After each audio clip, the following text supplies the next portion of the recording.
partie de matinée qui est consacrée à quelques hommages rendus à notre général ces dernières années.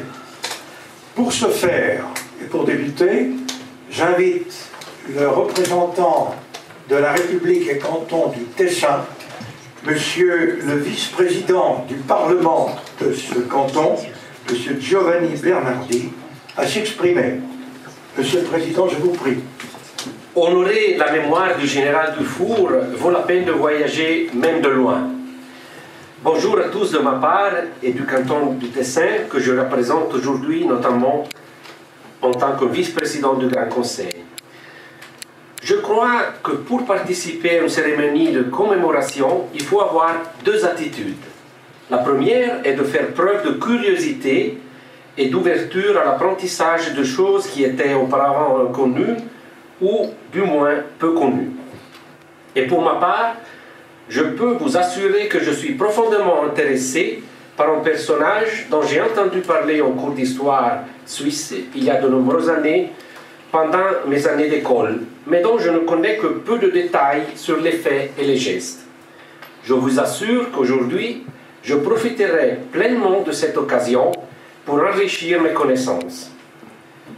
En fait, je vous dirais que cette curiosité s'est manifestée dès que nous avons reçu votre invitation. Bienvenue, et nous vous en remercions. Et je viens à la deuxième attitude qu'il faut avoir pour les commémorations. Il ne faut jamais arriver les mains vides, mais plutôt, si possible, contribuer à améliorer les connaissances de chacun afin d'honorer parfaitement la mémoire, en l'occurrence celle du général Dufour. Et cette attitude est encore plus nécessaire dans le cas du canton du Tessin, qui fut le seul canton de Suisse à accorder la citoyenneté d'honneur à l'homme qui a contribué de manière décisive à la pacification de la Suisse durant une période historique très délicate. Alors, pour mettre en pratique cette attitude, j'ai pensé vous donner des copies de quelques documents, probablement, mais je ne suis pas sûr, ne faisant pas encore partie de vos admirables archives historiques sur le général Dufour. De quoi s'agit-il? Tout d'abord, j'ai là les transcriptions des procès-verbaux sténographiques des séances du Grand Conseil tessinois, au cours desquelles l'octroi de la citoyenneté d'honneur fut proposé le 19 janvier 1848, puis décidé le 28 juin 1848. Il fut également proposé de commander au sculpteur et patriote tessinois Vincenzo Vela un buste du général Dufour en marbre de Carrare. De ce buste en marbre, qui se trouve actuellement dans un couloir du palais du Parlement tessinois, le général lui-même a reçu une copie en bronze, apparemment en cadeau, du sculpteur Vincenzo Vela, qu'il a donné à son tour à la Société militaire de Genève. Et maintenant, ce buste se trouve à la maison Dufour. Vous pouvez le voir à l'entrée. Deuxièmement, grâce aux collaborateurs du Grand Conseil et des archives historiques, j'ai retrouvé la copie manuscrite du rapport de la Commission formulant son avis sur l'octroi de la citoyenneté d'honneur du canton du Tessin au général Dufour. J'ai également le plaisir de vous remettre une copie de ce document pour vos archives, ainsi que d'autres documents et des articles que vous connaissez probablement déjà. Je voudrais maintenant vous proposer quelques considérations. Tout d'abord, à la lecture de ces comptes rendus, on est frappé par le grand patriotisme des intervenants et par leur parfaite compréhension des valeurs et des mérites du général Dufour, dont l'esprit, à la tête de la campagne contre le Sonderbund, a manifestement imprégné même une réalité géographiquement éloignée comme le canton du Tessin. Et maintenant, quelques anecdotes intéressantes et curieuses. Par exemple, la proposition de créer un buste en marbre a une origine singulière. Pendant le débat, un député nommé Mottin proposa d'exposer un portrait sur toile du général dans la salle du Conseil d'État. Le député Domenico Bazzi intervint immédiatement pour améliorer la proposition de Motta en commandant un monument en marbre, justement comme j'ai dit à Vincenzo Vela. Petite anecdote, Domenico Bazzi fut, entre autres, l'un des membres fondateurs de la célèbre manufacture de tabac et de cigares de Brissago, que peut-être vous connaissez. Et encore, la proposition d'accorder la citoyenneté cantonale à Dufour a été avancée dès le premier discours du débat par un tel Lorenzo Calgari, curé de Mairengo. C'est emblématique si l'on considère que la guerre du Sonderbund avait également une forte dimension confessionnelle et religieuse. Il est symptomatique qu'une telle proposition vienne d'un prêtre qui avait auparavant fait l'éloge de la Ligue Sonderbund. C'est l'apothéose de la pacification favorisée par la figure intègre du général Dufour. Permettez-moi de faire une réflexion à ce sujet. Oh, combien l'approche, l'esprit et les valeurs incarnées par Dufour seraient utiles aujourd'hui, non plus naturellement à l'échelle nationale, mais à l'échelle mondiale. Et enfin, une dernière anecdote. Les historiens nous disent que l'intervention militaire tessinoise n'a pas été sans défaut, pour utiliser un euphémisme. Il y a eu une retraite vers Bellinzone assez ruineuse, mais cette retraite a eu le côté positif, c'est qu'il a distrait beaucoup de soldats du canton de Luri et du Valais qui n'ont pas pu renforcer la bataille centrale à Gizikon, décisive. Justement, je disais, ce n'était pas sans défaut cette intervention. Le procès verbal indique qu'un député nommé Cattaneo est intervenu pour demander si les rumeurs circulant selon lesquelles le général Dufour n'avait pas soutenu les efforts des chefs des troupes tessinoises étaient fondées. Il fut immédiatement réduit au silence par un autre député nommé Vicari qui répondit qu'aucun soldat n'a le droit de scanner ni d'outrepasser les ordres de ses supérieurs. Le représentant Cattaneo n'était pas, avec probabilité, pas satisfait. Et d'ailleurs, le procès verbal le précise textuellement. Je cite, « La citoyenneté d'honneur a été accordée à l'unanimité. Seul M. Cattaneo a fait un signe de la main, mais sa véritable intention n'était pas claire. »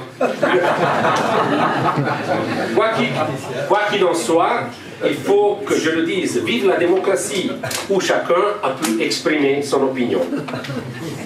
Ainsi, le texte final, le Grand Conseil a décrété ce qui suit. Son Excellence Guillaume-Henri Dufour de Genève, en sa qualité de général en chef de l'armée fédérale contre le Sonderbund, aujourd'hui dissous, est admis à la citoyenneté de la République et du canton du Tessin. Lui et ses descendants légitimes jouiront à perpétuité des droits attachés à cette qualité et en rempliront les devoirs. Fin de la citation. Il y a donc des devoirs. Et nous pouvons affirmer avec confiance que votre fondation Dufour, ainsi que les légitimes descendants qui sont exprimés, connaissent ces devoirs et les remplissent et les rempliront en l'honneur et à la mémoire de cette grande personnalité. Merci pour votre engagement et merci à tous vous pour votre attention distinguée.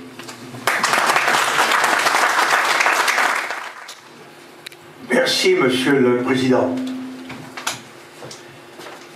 En 1940, Fritz Schory a composé une Generalgießenmarsch sous l'alias de Julius Meister, Christian Salin, qui est le directeur de la musique de marche de la Compagnie des Vieux Grenadiers de Genève, ici présent, a retrouvé la marche, et Marie-Anouk Sarkisian, également présente, a retrouvé sa petite fille, Marianne Frelicher, qui, avec son frère Peter, ont offert au Salon du Four l'original de la partition de cette marche. Elle a tenu à nous adresser quelques lignes. Nous l'avons convaincu de nous lire son message dans une courte vidéo que le secrétaire des salons, Michel Fontana, vous l'avez vu tout à l'heure, s'affairer, a réalisé le 30 juin dernier. Mesdames et messieurs, chers Marc et chers invités, c'est pour moi un grand plaisir et un honneur de pouvoir vous adresser quelques mots en ce jour de commémoration. Malheureusement, pour des raisons familiales, je ne peux pas être présente en personne aujourd'hui, ce que je regrette vivement. Je suis la petite fille de Fritz Schory, qui était un grand admirateur de Guillaume-Henri Dufour et qui a composé en son honneur, en 1940, sous son pseudonyme de Julius Meister, la marche du général Dufour que vous entendrez au cours de la journée. C'est sans doute sa personnalité extraordinaire et très variée qui a fasciné mon grand-papa. Il partageait avec Dufour des valeurs telles que la liberté, la paix, l'établissement de la paix, la défense, l'humanité et les préoccupations sociales. Mais il était également très impressionné par la technique, l'innovation et les nouvelles conquêtes de l'époque et par son engagement social et politique. Fritz Schory avait exactement 100 ans de moins que Dufour. Il est né le 12 novembre 1887 et a grandi à Bienne, où il est allé à l'école et a fait un apprentissage de mécanicien. À l'âge de 20 ans, il a suivi l'école de recrues de cavalerie à Aarau en tant que trompettiste, car il jouait déjà du cornet en mi bémol dans le corps des cadets en tant que gymnasien. En fait, il voulait faire une carrière militaire, mais un grave accident de cheval l'en a empêché. Pendant les longs mois de rééducation et de convalescence, il a commencé à composer de la musique de fanfare en autodidacte. Il s'est marié en 1912. La famille, qui s'est agrandie avec le temps pour atteindre 6 personnes, a besoin d'être nourrie et il travaille donc dans son métier d'origine de mécanicien tout en continuant à composer pendant son temps libre. En 1932, il composait Mein Biel, dédié à sa ville natale Bienne, qui, clin d'œil de l'histoire, avait offert à Dufour la bourgeoisie d'honneur qu'on retrouve sur son drapeau. En 1934, il fondait sa propre maison d'édition musicale. Il composait, outre des marches, d'autres pièces musicales comme des valses, des ouvertures, etc. Au total, plus de 100 compositions sur les thèmes de la nature, des loisirs, des paysages et des saisons. Mais c'est surtout pendant la Deuxième Guerre mondiale les titres militaires qui dominaient. La marche du général Dufour et beaucoup d'autres de ses compositions sont encore jouées aujourd'hui en Suisse et à l'étranger. C'est un grand plaisir et un honneur pour moi de pouvoir transmettre l'héritage musical de mon grand-père maternel à la troisième génération. C'est à mon grand-papa que je dois mon contact avec la Maison du Four, avec Marc Studer et son équipe engagée. Grâce à lui, j'ai appris à mieux connaître et à admirer Guillaume-Henri Dufour. C'est donc tout naturellement qu'avec mon frère Peter, nous avons versé l'original de la partition de la marche du général Dufour aux archives de votre maison. Fritz Schori, alias Julius Meister, aurait apprécié. C'est justement une époque comme la nôtre, marquée par l'insécurité, la division et la violence, qu'une personnalité intègre, clairvoyante, socialement engagée et pacificatrice comme Guillaume-Henri Dufour nous ferait le grand bien. Un modèle qui mérite un grand hommage, même 150 ans après sa mort. Je vous souhaite à tous une journée du four enrichissante et inspirante dans la magnifique ville de Genève et vous adresse mes cordiales salutations.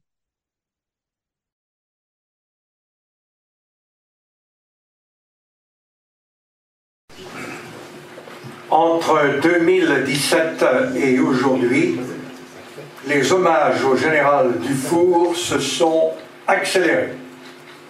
En 2017, par 3 fois, en lien avec le bicentenaire de son retour à Genève. En 2020, à l'occasion des 175 ans de sa maison. En 2021, par 2 fois, pour les 150 ans de l'internement en Suisse de l'armée Bourbaki, premier haut fait de la toute jeune Croix-Rouge suisse, et pour les 175 ans des premières cartes Dufour. En 2022, pour les 175 ans de la guerre civile suisse du Sonderbund. En 2024, c'est la Grèce qui rend hommage à Dufour, à Corfou et à Athènes. Enfin, cette année 2025, le 150e anniversaire de sa mort déjà évoqué, et aujourd'hui même, de ses funérailles. Le premier hommage, 2017 et 2024, pour ce faire, je passe la parole à M. Spiros Georgias, président de l'association Albert Cohen Corfou, à qui Dufour eut une exposition en 2017 sur ses années à Corfou, de 1810 à 1814, et l'inauguration le 25 mai de l'an dernier d'une place Guillaume-Henri Dufour à Corfou. Cher Monsieur Georgias. Cher Marc Studer, président du Salon Dufour, chers membres et amis du Cercle Dufour, mesdames et messieurs. Mon ami Marc Studer m'a demandé de parler des événements organisés à Corfou en l'honneur du général Dufour. Je m'appelle Spiro Georgias, je suis médecin, retraité depuis 11 ans, et je suis aussi le président de l'association Albert Cohen Corfou, que j'ai fondée il y a 15 ans avec l'appui de la Fondation Albert Cohen Genève et Paris. Notre association a pour but de faire connaître des personnalités et des situations qui ont un lien géopolitique et géostratégique avec l'île de Corfou. Nous organisons des conférences, des expositions et éditions, aussi des albums. Et notre site c'est www.albertcohen.gr. Il reprend toutes nos activités et vous pouvez les consulter en français, en anglais et en grec. À l'occasion de ces événements, nous avons découvert de nouveaux liens unissant Genève à Corfou. Albert Cohen était né à Corfou et a passé le restant de sa vie à Genève.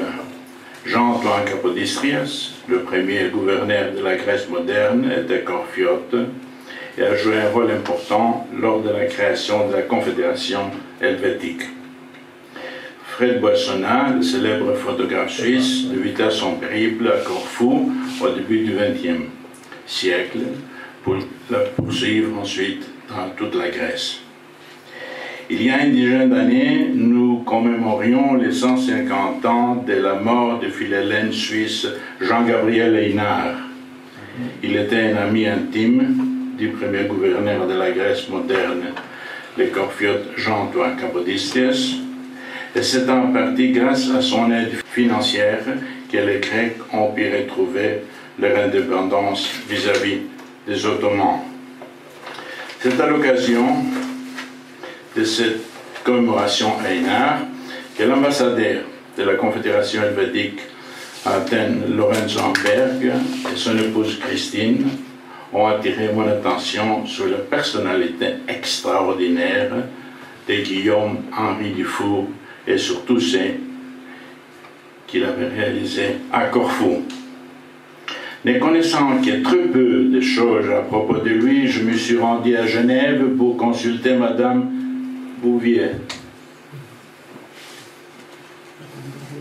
Bouvier-Braun, helléniste bien connue. Elle me présenta Marc Studer et le Cercle du Four, et avec leur aide, nous avons organisé en 2017 une conférence sur les années à Corfou de Guillaume-Henri Dufour. À cette occasion, nous avons édité un très bel album sponsorisé par M. Charles Pictet et GS Foundation et Vodosakis Foundation en Grèce. De 1810 à 1814, le jeune Guillaume-Henri Dufour, tout juste diplômé comme ingénieur de l'armée, fut choisi par Napoléon pour se rendre à Corfou, afin de renforcer les fortifications et protéger l'île des attaques anglaises. À Corfou, Dufour se distingua en creusant les fondations de ces fortifications. Il découvrit accidentellement les premiers vestiges de la ville antique de Corfou, Kerkyra. Notamment le temple d'Artémis, dont le fronton est exposé au musée archéologique de Corfou. Ces fouilles ont été reprises bien plus tard par le Kaiser Guillaume II avant le début de la Première Guerre mondiale. Pour cartographier la ville de Corfou et ses fortifications, Dufour adopta une toute nouvelle méthode de dessin à l'aide de lignes isométriques. Ce procédé permettait facilement de faire réaliser des maquettes de terrain plus tard. Il utilisera la même méthode pour cartographier la Suisse. Lors d'une expédition en mer, Dufour fut gravement blessé à Corfou lorsque leur bateau fut attaqué par les Anglais. C'est là qu'il réalisa la détresse d'un soldat blessé en terre étrangère. Suite à cette triste expérience, il aidera plus tard son ami Dunant à fonder la Croix-Rouge internationale. Les nombreuses lettres qu'il envoyait à ses proches démontrent l'amour qu'il avait pour l'île de Corfou et l'amertume qu'il ressentit lorsqu'il fut obligé de la quitter et de la céder aux Anglais. Notre association Albert Cohen Corfou a insisté en 2017 pour qu'une place ou une rue, une ville, prenne le nom du général Dufour à Corfou. 8 ans plus tard, après de nombreuses démarches et avec l'aide du Cercle Dufour et de l'ambassade de la Confédération helvétique à Athènes, nous avons obtenu d'inaugurer une place importante. Elle est proche de l'endroit où logeait le général Dufour et proche également des fortifications qu'il restaura. Une plaque commémorative a été posée en présence du maire de Corfou, de l'ambassadeur de la Confédération helvétique, d'une représentation du Cercle du Four de Genève, de l'association Albert Cohen Corfou et d'un nombreux public suisse et compatriote. Pour clôturer, je voudrais rappeler que les liens entre Corfou et Genève sont nombreux et que nous souhaitons encore les renforcer. La plupart d'entre vous connaissent les noms de Jean-Antoine Capodistrias, d'Albert Cohen et de Fred Boissonnat. Mais savez-vous aussi qu'en 1716, lors du siège de Corfou par les Ottomans, le feld-marschall von der Schönburg, qui défendait Corfou au nom des Vénitiens, fit appel à 2 ingénieurs suisses pour renforcer les fortifications, le général Negroni et le colonel Chabray. Comme j'ai déjà dit à plusieurs reprises, entre Genève et Corfou, c'est une histoire d'amour. Merci.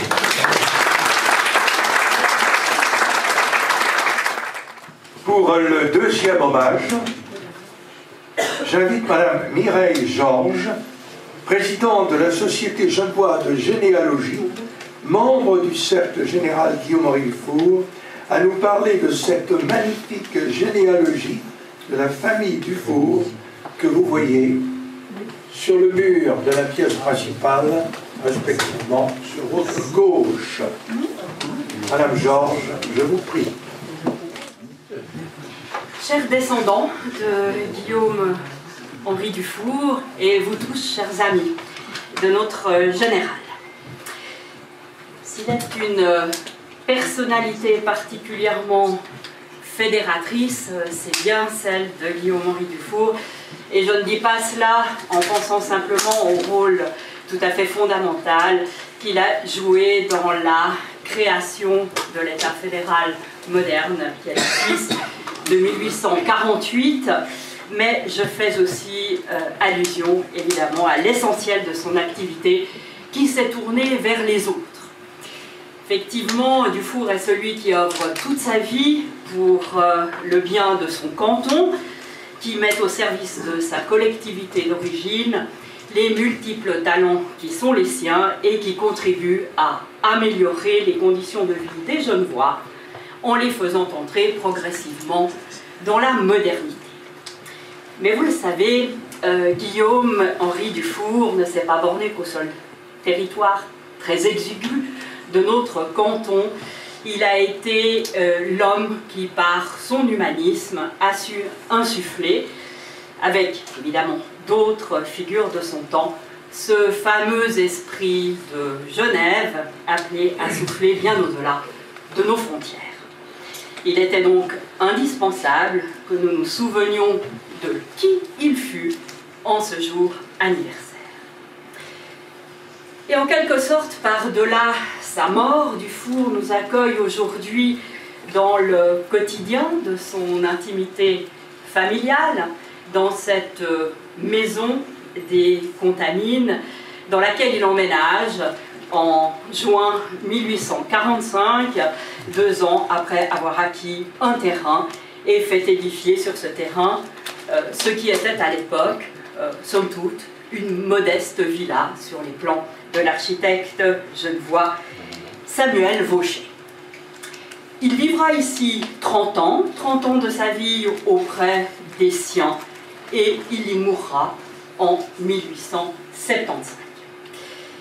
C'est ainsi le lieu évidemment le plus adapté à l'évocation de son histoire familiale sur laquelle je vais m'arrêter quelques instants, si vous le permettez.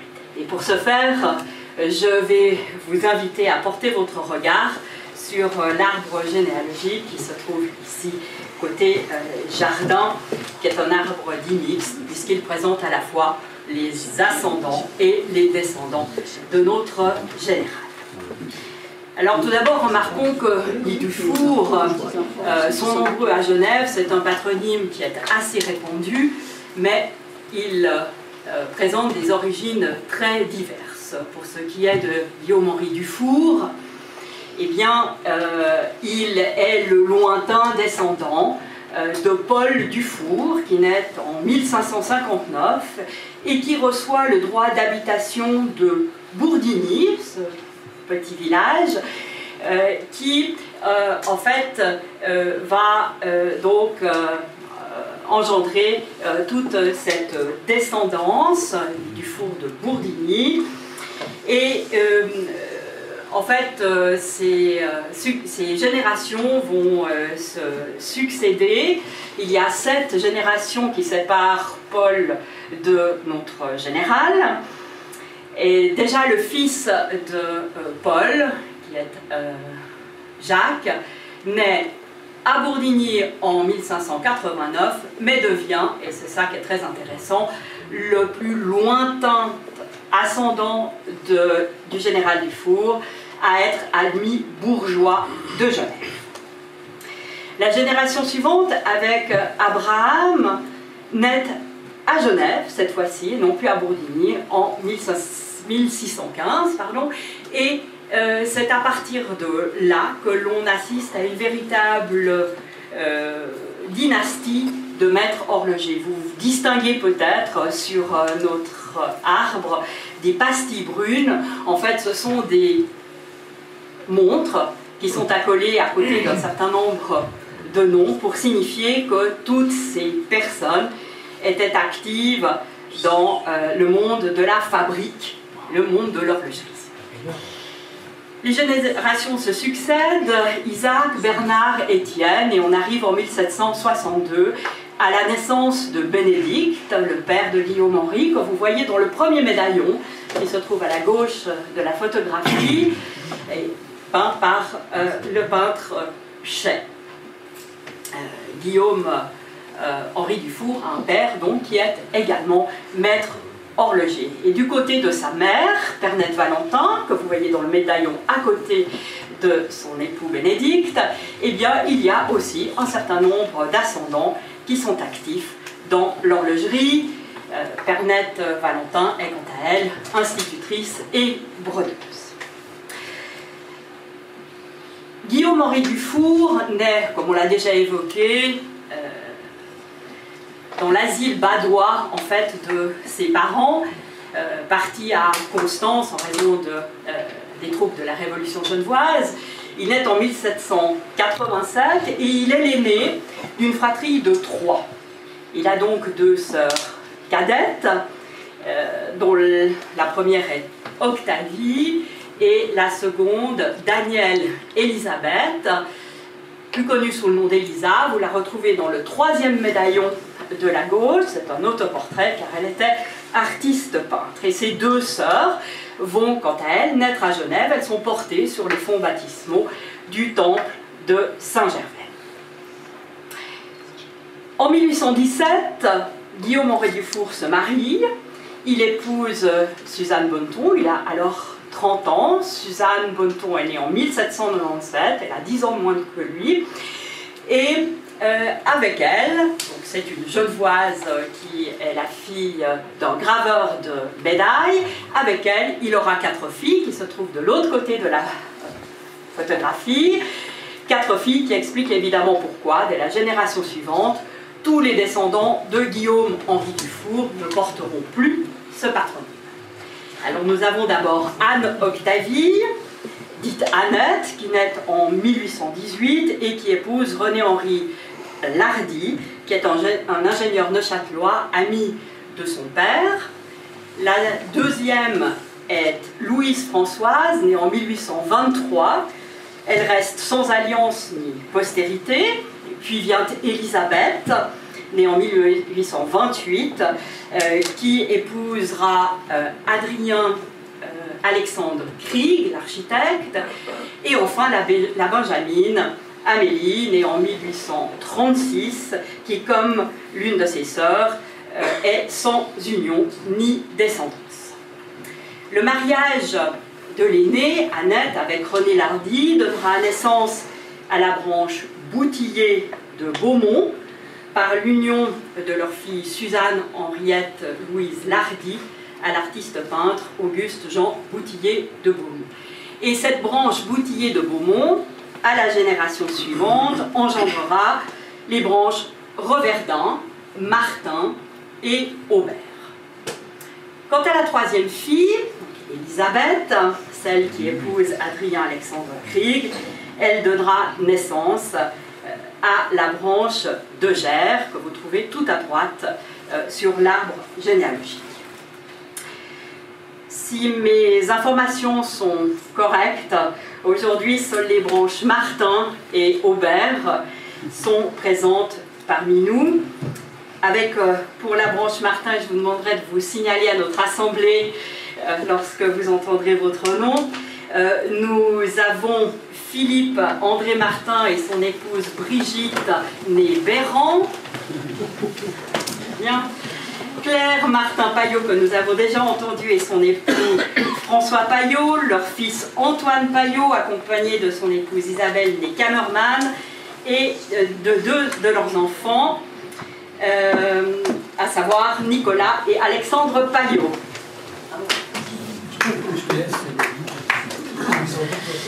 Noël Languin Martin, Isabelle Irlet Martin, et bien sûr pour la branche Aubert, nous avons déjà entendu Laurent Aubert. J'espère que je n'ai fait l'injure à personne de l'avoir oublié dans mon énumération. Non, ça va, pas de protestation. Bien. Alors je précise encore que cet arbre généalogique a été offert à la Maison du Four par la Société de généalogie à l'occasion du 175e anniversaire de la Maison du Four, qu'il a été réalisé par notre trimaster Daniel Rossella, qui n'est pas parmi nous aujourd'hui.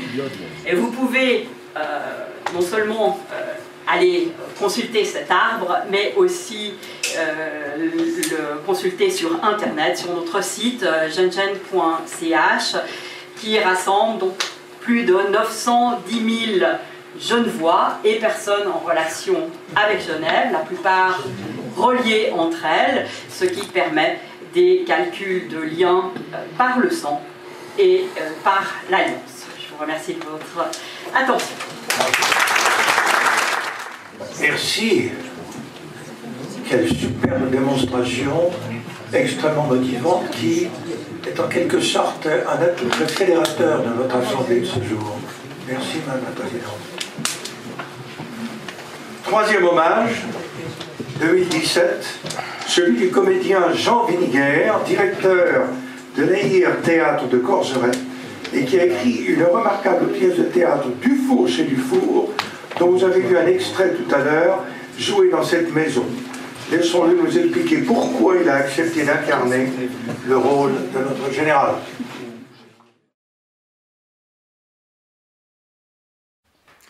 En 2015, je jouais Henri Guisan, le général de la Deuxième Guerre mondiale, dans un autre uniforme, bien sûr. Et puis un soir, le jouions dans la campagne fribourgeoise avec 7 de mes acteurs, et bien un soir, on m'annonce dans le public une délégation de la fondation et des salons du général Dufour. J'étais très honoré. Je connaissais un petit peu Dufour, mais à l'école, on en avait parlé rapidement. Comme beaucoup d'autres Suisses, je le connaissais mal. Et ces messieurs m'invitent à Genève, ici, dans cette maison, où j'ai tout de suite senti l'âme de cette maison. Ici, dans le bureau du général Dufour, eh bien, on sent son personnage, on sent la valeur de cet homme. Mais ces messieurs m'ont fait lire quelques ouvrages, dont en particulier la correspondance de Dufour avec son ami Adolphe Pictet et d'autres ouvrages. Et là, alors, je dois dire que j'ai été stupéfait de la beauté, de la grandeur, de la vie de cet homme, si important pour nous les Suisses aujourd'hui. Et tout de suite, j'ai dit, ben oui, je vais le jouer, Dufour. C'est un privilège.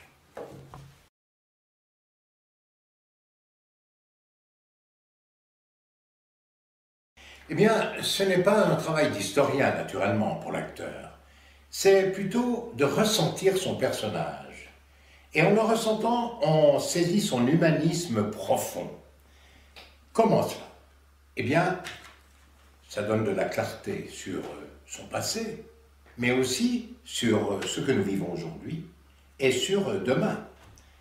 Alors, qu'est-ce que j'ai trouvé dans ce personnage? Eh bien, c'est un modéré, sensible mais engagé, comme on l'a vu lors des violences qui ont précédé la guerre du Sonderbund. N'a-t-il pas dit « Je n'entends que déraisonner sur les affaires de Bâle et Neuchâtel. Cela me désespère. » Et puis aussi, où allons-nous? Des aveugles nous poussent dans un précipice.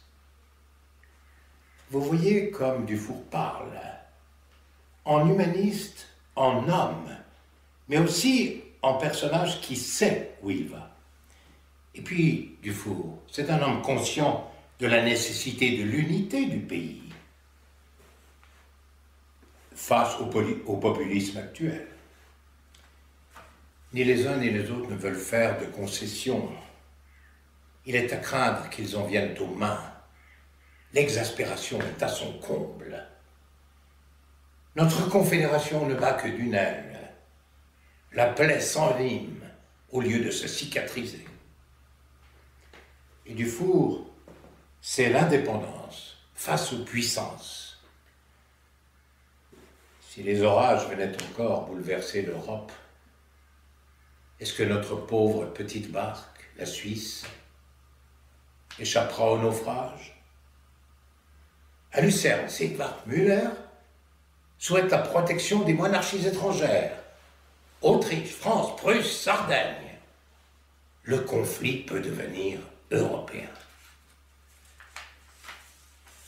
Et puis, une chose qui m'a beaucoup plu de Dufour, il a le sens de ses responsabilités.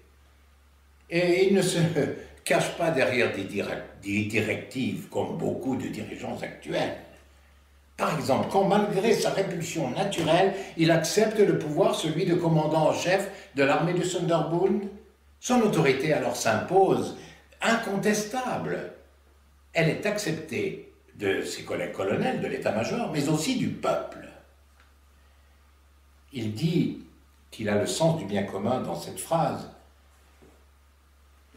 Le commandant en chef n'est pas plus que le moindre soldat. Il faut qu'il obéisse. Et à son état-major devant Fribourg, non, j'envoie un émissaire auprès des autorités de Fribourg. En leur dévoilant mon plan et nos forces, je les enjoindrai de se rendre pour éviter un massacre. Et puis Dufour, c'est l'absence de profit personnel par le pouvoir. Il dit « Je ne m'écarterai jamais des bornes de la modération et de l'humanité. Je resterai étranger aux excitations politiques et à leurs avantages. Ma satisfaction, ma seule satisfaction, faire respecter l'indépendance de la patrie et sa neutralité. » Et puis il livre aussi quelque chose de plus personnel. Sa foi, ses convictions. Quant à ses filles, il dit « Quoi qu'il en soit, rien ne peut atténuer ma ferme conviction que nous nous retrouverons dans l'au-delà, dans des conditions de bonheur et de progrès plus assurés. » Un homme de foi qui est un homme de bonté, car il aide son ami Adolphe Pictet quand celui-ci est en manque d'argent. Et quand il manque de l'argent pendant les 34 années du travail sur la carte générale de la Suisse, il paye de sa poche les collaborateurs quand l'argent manquait. Et puis, je n'oublierai pas cet acteur Dufour, je peux le dire, qui pleure le jour de son élection, qui lâche ses émotions. Je n'oublierai jamais que je mènerai une guerre contre mes propres compatriotes. Et Dufour, c'est un homme pétri d'humanisme. À la fin de ses lettres, ne disait-il pas « Aimez-moi comme je vous aime » ? Eh bien, 200 ans plus tôt, le grand La Fontaine terminait ses lettres en disant « Je vous aime, aimez-moi toujours ».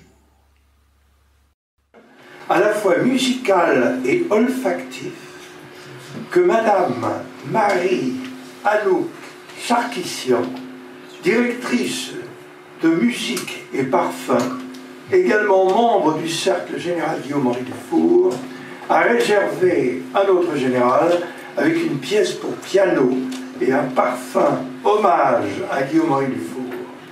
Pour ce 150e anniversaire, elle a décidé, avec la complicité de Givaudan, de vous recréer ce parfum et de vous l'offrir. Madame Sarkisian, je vous prie.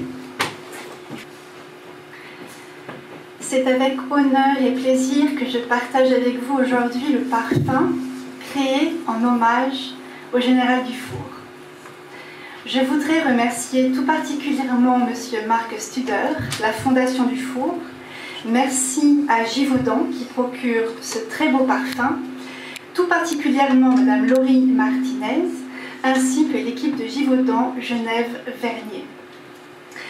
Je travaille sur une facette de rapprochement des arts, du parfum et de la musique dans le cadre de l'association Musique et Parfum. Le parfum que vous sentez est un point d'approche pour entrer dans l'univers du général Dufour, pour lui rendre hommage, pour entrer dans sa facette historique. Guillaume-Henri Dufour est à la charnière du XVIIIe et du XIXe siècle, 1787-1875, et c'est une période qui est très intéressante au niveau du parfum. Ce parfum est un rose boisé vétiver avec une facette cuir. Pour recontextualiser ce travail, je voudrais mettre l'accent sur le caractère du personnage, me méfiant de l'aspect mythique. J'ai voulu me fier à ses actions, à ses activités, à ce qu'il a fait d'un point de vue pratique. C'était pour moi important de cerner le personnage au plus près et d'être au plus près de son état d'esprit. Pour moi, le parfum devait traduire de la façon la plus proche possible son caractère, sa personnalité. L'idée était d'élaborer ce parfum en fonction de ses traits de caractère. Aussi, ce qui m'a intéressée chez le général, c'est qu'il y avait une dualité. D'un côté, cet homme est un militaire, il a 5 légions d'honneur, et c'est aussi un humaniste, fondateur de la Croix-Rouge. Il a un cœur. C'est quelqu'un qui a du cœur, qui a une sensibilité particulière que j'ai comprise, notamment quand il parlait de ses roses. Il y a toute une histoire autour de la rose avec le général. C'est pour cette raison que la rose a été choisie en note de cœur, fondamentale, en note principale. Cela a été le point de départ du parfum en son hommage. Aussi, j'ai profité de m'entourer du maître parfumeur Yves Tanguy et j'en profite pour remercier encore Givaudan, Monsieur Jean-Pierre Barras, Madame Laurie Martinez et toute l'équipe de Givaudan pour les matières premières d'excellente qualité, en particulier pour le vétiver et pour la rose. Ce parfum a également un écho musical, une composition musicale que je mettrai à disposition sur Internet. Je vous l'explique brièvement. Je suis partie sur un compositeur qui a effectué sa première année de pèlerinage en Suisse, Franz Liszt, qui a séjourné à Genève et qui s'est inspiré de façon large aussi bien de son contexte historique que de la ville de Genève. C'est intéressant puisque le général Dufour est de Genève. Il était très important pour moi d'avoir un témoignage sonore de ce que le général Dufour pouvait entendre, et d'autant que j'ai choisi une œuvre qui s'appelle « Les cloches de Genève ». Les cloches qui ouvrent à plein d'univers mystiques que j'ai gardés dans ma composition musicale, que l'on peut retrouver sous un certain aspect dans la composition du parfum, encens, fumée, cuir. Il y a aussi l'aspect nocturne, le moment propice, le soir, qui est sensoriel. Et cela m'a aussi intéressée car c'est le moment où les senteurs se libèrent. Et aussi, ce qu'il y a en filigrane tout le long de l'œuvre, c'est l'aspect aquatique. C'est un aspect qui m'a marqué dans les cloches de Genève. C'est qu'on entend bien sûr les cloches, on entend la nuit, mais on entend aussi beaucoup la rade de Genève qui a été dessinée par le général Dufour. C'était pour moi important de le remettre dans ce contexte historique Et les cloches de Genève de Franz Liszt représentent cette atmosphère qu'a pu connaître le général. D'autant que les deux sont contemporains. Le général Dufour est né bien avant Franz Liszt, mais ils sont contemporains et on peut imaginer qu'ils ont pu se côtoyer à Genève. D'autre part, il y a le compositeur Claude Debussy avec les parfums et les sons tournent dans l'air du soir. C'est pour moi quelqu'un qui va au-delà du sensoriel. Il est l'exemple même, selon moi, de cette interface musique et parfum. Voilà, brièvement, cela dévoile quelques facettes de ma composition musicale et parfumée. Je vous souhaite une très belle découverte de ce parfum. Je vous remercie.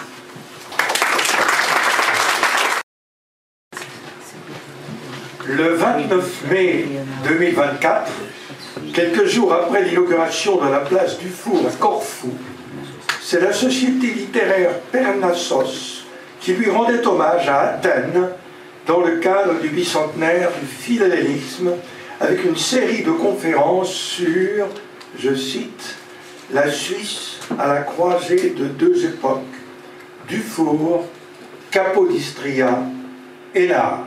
Fin de citation.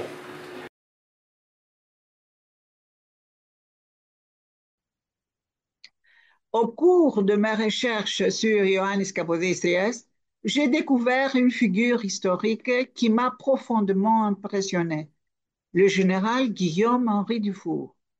Son parcours exceptionnel, sa droiture morale et son engagement humaniste méritent d'être mieux connus, y compris en Grèce, où son nom reste relativement peu familier. Et si aujourd'hui Dufour venait à Athènes, ce texte est né de cette idée. Le général Dufour m'a marqué à plusieurs titres. D'abord pour son rôle dans l'armée napoléonienne, ensuite pour tout ce qu'il a apporté à la Suisse après son retour dans sa patrie, pour le bien qu'il a fait au monde entier en participant à la fondation de la Croix-Rouge, et enfin pour son philhellénisme et l'aide qu'il a apportée en collaboration avec Jean-Gabriel Eynard au diplomate et gouverneur grec Ioannis Kapodistrias. Il n'existe pas de preuves historiques attestant que les deux hommes se connaissaient personnellement. Cependant, ils se connaissaient à travers leurs actions respectives.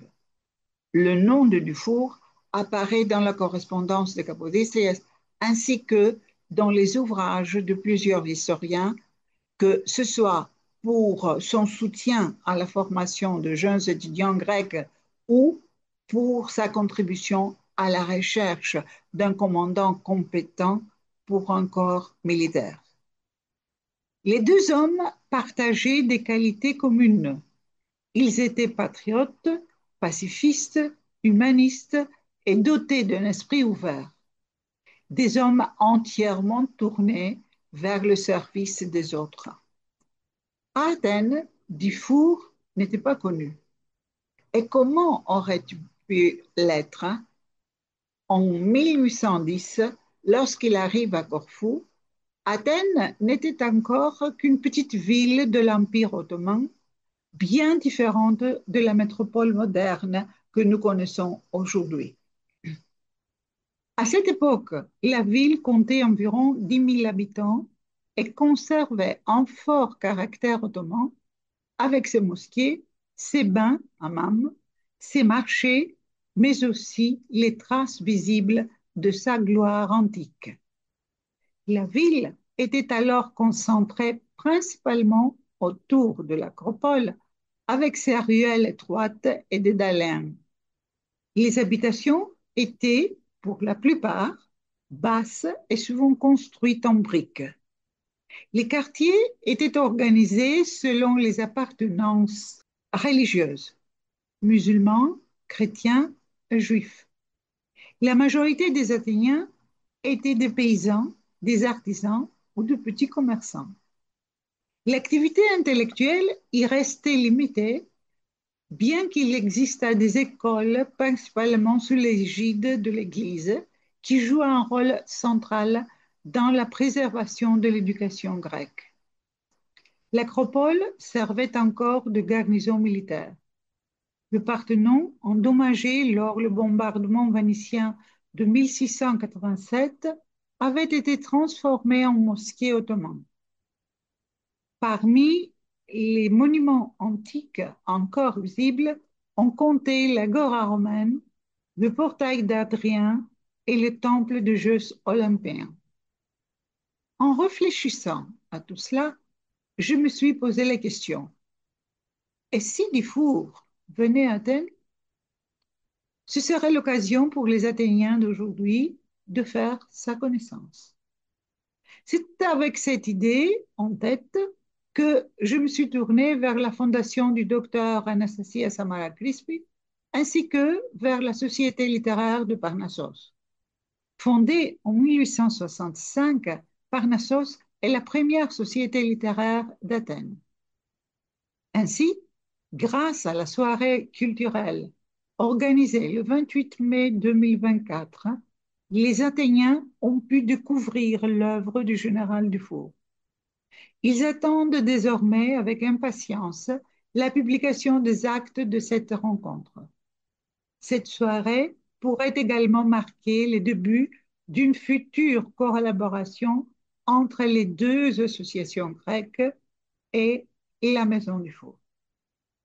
Les actes de cette première rencontre entre Dufour et les Athéniens sont actuellement en cours de publication par les éditions de la Société littéraire Parnassos.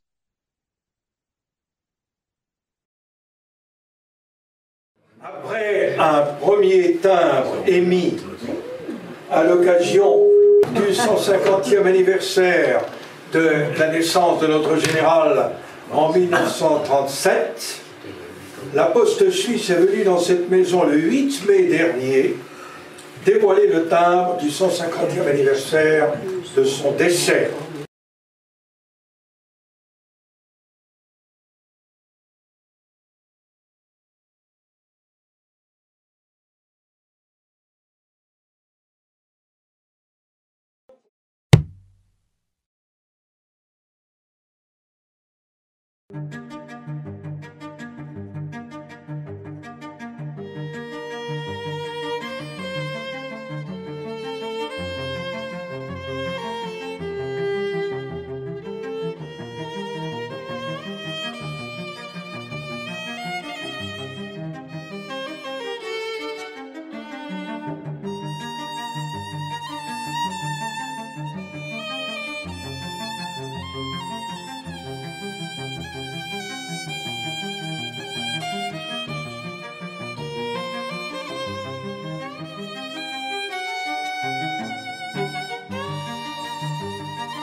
Pour terminer en beauté cette matinée, j'invite à présent M. Philippe Moirou à prendre la parole. Il est le président de la Société des Amis du Musée, de la Bibliothèque et de l'Histoire de l'École Polytechnique de Paris, Palaiseau.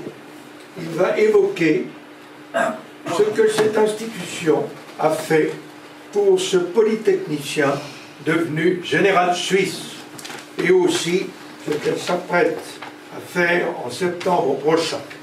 Cher Monsieur Moirou. Donc je suis Philippe Moirou, je suis le président de la Société des Amis du Musée, de la Bibliothèque et de l'Histoire de l'École Polytechnique. Alors comme il y a beaucoup de Suisses parmi vous, je vous précise que l'École Polytechnique est la plus prestigieuse des écoles d'ingénieurs françaises. Elle a de ses rangs eu de nombreux militaires comme le général Foch, de nombreux ingénieurs, de nombreux scientifiques. Vous les connaissez tous, beaucoup de grands ingénieurs, de scientifiques. Henri Poincaré, plus de la moitié des ingénieurs et des grands scientifiques dont les noms sont gravés autour de la Tour Eiffel. 3 présidents de la République, dont le dernier Valéry Giscard d'Estaing. Et l'école polytechnique est une école militaire. Elle a été militarisée par Napoléon. Et donc, je suis moi-même polytechnicien. Il y a plusieurs polytechniciens dans la salle et dans l'après-midi. Vous avez une surprise, je vous annonce une surprise cet après-midi, très spectaculaire. Est une école militaire depuis la période napoléonienne, et alors que la France a supprimé le service militaire, l'école polytechnique est toujours une école militaire, et donc les étudiants à l'école polytechnique, les élèves à l'école polytechnique, on appelle ça les élèves, effectuent toujours aujourd'hui un service militaire. Donc je suis de la promotion 1881, et mon grand ancien, le général 1981, mon grand ancien général Dufour est de la promotion 1807. Donc c'est un personnage absolument extraordinaire, un esprit touche à tout, qui a fait énormément de choses dans beaucoup de secteurs d'activité, je ne vais pas les reprendre, c'est tout à fait caractéristique de l'esprit polytechnicien. L'association que je préside a rendu plusieurs hommages au général Dufour. Il y a un livre, une biographie un peu romancée du général Dufour, qui a été écrite par un polytechnicien, ancien président de la SABIX, qui s'appelle « Les 7 chats du général Dufour », dans lequel l'histoire du général, la biographie du général, est décrite à travers les yeux de 7 chats imaginaires qui l'ont accompagné dans les 7 étapes principales de sa vie. L'association que je préside a demandé à la Poste française d'émettre un timbre à l'occasion du 150e anniversaire du décès du général Dufour. Ce timbre a été émis le 8 mai, également le jour de la publication du timbre suisse. Et puis, nous avons organisé 4 jours de conférences et de visites à Paris, du 15 à Paris-Angers, je vais revenir là-dessus, du 15 au 19 septembre, dans lesquels nous allons avoir des conférences et passer par les lieux principaux de l'histoire française de Dufour. On peut dire ça. Nous allons aller aux Invalides, où Dufour a présidé la cérémonie de transfert du cœur de Vauban aux Invalides. C'était quelque chose que souhaitait Napoléon. Nous allons voir au musée des plans reliefs la maquette des fortifications de Corfou, construite par le général Dufour. Nous allons aller au musée de la Légion d'honneur, où nous aurons une conférence sur les légions d'honneur de Dufour, parce qu'il y a beaucoup à raconter de choses très intéressantes sur les légions d'honneur de Dufour. Nous allons aller à l'école de l'IGN. L'IGN, c'est l'Institut géographique national, c'est l'équivalent français de Swiss Topo, où ils vont nous montrer des pièces rares de cartographie qui ont très certainement inspiré Dufour. Et puis nous allons visiter le musée du génie, qui retrace l'histoire du musée du génie. C'était l'arme de Dufour à Angers, pour terminer ces commémorations françaises du 150e anniversaire de Dufour. Voilà. Je remercie beaucoup Marc de nous avoir associés. Il a mis la barre très haut, donc je voudrais vraiment le féliciter pour tout ce qu'il a organisé aujourd'hui. Et je vais repartir de cette journée avec un peu de stress, parce qu'il va falloir que les journées parisiennes soient à la hauteur de ce que nous vivons aujourd'hui. Merci Marc, et merci à toute l'équipe.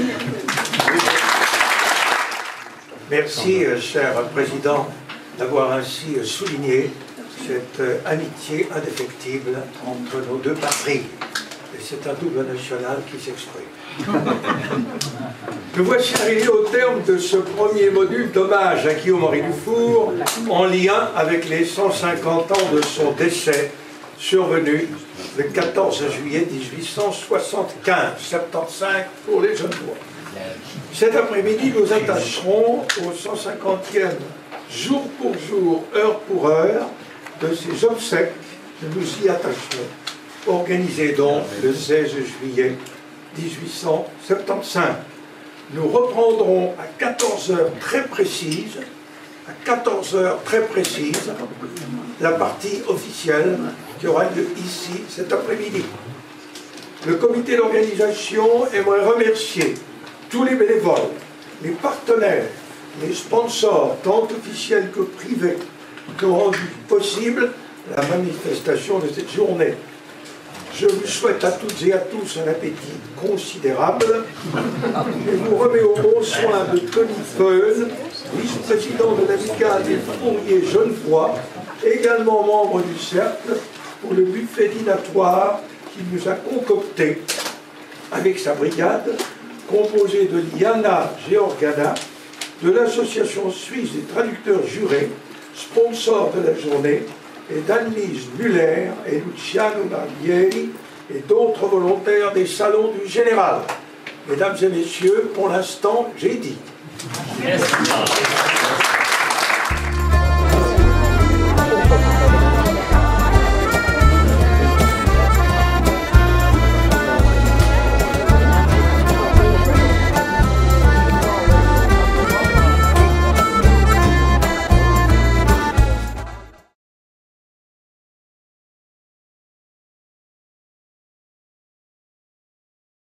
Cap sur Genève maintenant avec l'ingénieur cantonal genevois devenu général de la Confédération.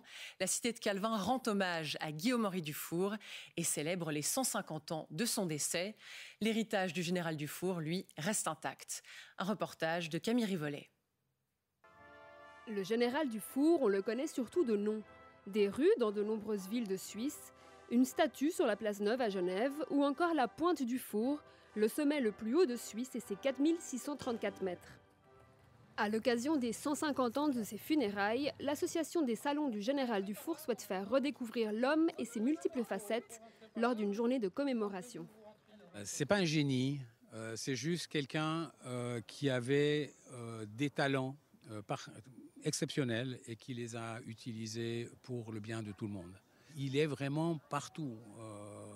Il fait les bateaux à vapeur, il fait l'arrivée du chemin de fer, voilà, les becs à gaz en ville de Genève. Voilà, c'est pas lui qui a inventé ça, mais c'est lui qui les a fait installer tout de suite. Les ponts suspendus pour désengorger la ville. Il a marqué Genève et la Suisse en tant qu'urbaniste et topographe, mais c'est surtout son rôle dans la guerre du Sonderbund, la guerre civile de 1857, qui a créé le mythe du général. Il a essayé de la faire courte, de la faire avec le minimum de dégâts, en se rappelant que c'était entre confédérés qu'on se battait. Et donc il y a ce côté humanitaire qui ressort de ça. Dufour représente des valeurs progressistes, représente des valeurs du siècle des Lumières, des valeurs qui ont amené aux révolutions libérales et radicales du XIXe siècle, qui sont des valeurs d'humanisme, de progrès, de respect de l'autre. Un homme dont l'héritage résonne aujourd'hui, peut-être plus que jamais.